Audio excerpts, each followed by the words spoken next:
Good day everyone! Welcome to my channel. Kung bago ka lang po sa channel na ito, please palambing naman po ng isang subscribe dyan. O papindot po yung subscribe button sa baba. And please pakitapos po ang panonood ng video na ito para malaman mo yung complete details ng pag-apply ng passport. So para po makakuha ka ng passport, ang basic requirements for adult new application sa passport ay kailangan meron kang confirmed online appointment. So, ilalagay ko po sa description ng video na ito yung link para makapag-online appointment ka. Tapos, kailangan din ng personal appearance sa DFA. Pupunta ka dun mismo. So, hindi pwedeng online-online. Pupunta ka dun para kumuha ng iyong passport. Tapos, kailangan din ng accomplished application form. Kailangan din ng original and photocopy ng iyong birth certificate na galing sa PSA. Kung ikaw naman ay babae tapos may asawa ka na ngayon at ginagamit mo na yung apelyido ng asawa mo, kailangan mag-present ka ng original na photocopy, original at photocopy ng PSA issued certificate of marriage mo. So yung marriage certificate mo ay dapat PSA issued. Pero kung hindi pa naman available sa PSA yung marriage certificate mo, or hindi nababasa o malabo yung kopya ng nasa PSA na marriage certificate mo, pwede mo namang i-present ang marriage certificate galing sa local civil registrar sa munisipyo o lugar ninyo. Tapos kailangan din ng isang photocopy at original copy ng ID. So heto ang list of acceptable IDs for Philippine passport application. So yung applicant kailangang mag-present ng original with a photocopy. Original at photocopy ang ipepresent na valid ID. Kasama, unang-una sa listahan ng tinatanggap nila ay ang Philippine Identification o National ID Card. Nandito din ang Electronic Philippine ID o yung National ID na parang Xerox copy o yung eFil ID.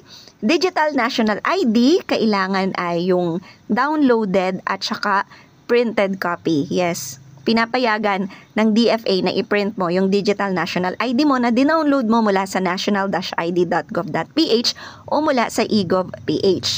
Pero dapat, pagpunta mo sa DFA, may data ka kung digital national ID ang gagamitin mo.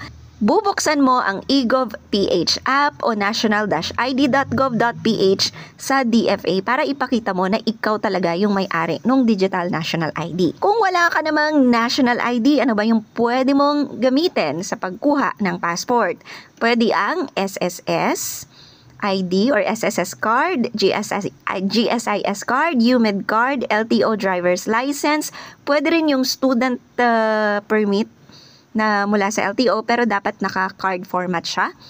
BLTO, issued driver's license card mula 2022 onwards, na na-issue mula 2022 onwards.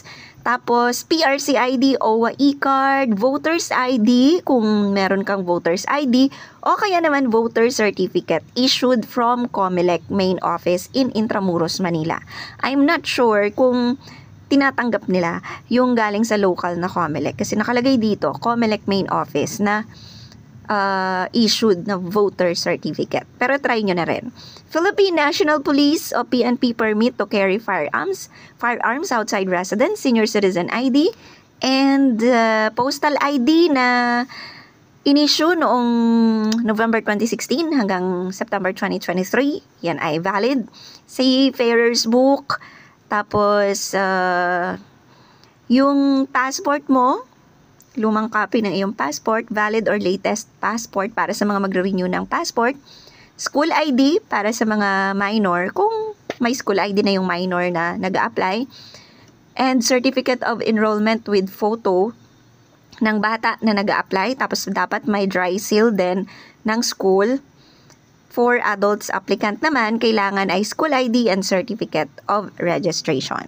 Para sa mga passport applicants na nasa ibang bansa, pwede kayong gumamit ng government-issued IDs doon sa bansa kung nasan kayo. Basta yung ID ay nagpapakita ng inyong Philippine citizenship. Example, residence card ninyo sa bansa kung nasaan kayo. At lahat po ng ID ay dapat ay readable, hindi sira, at consistent yung information sa mga document na ipinresenta ninyo.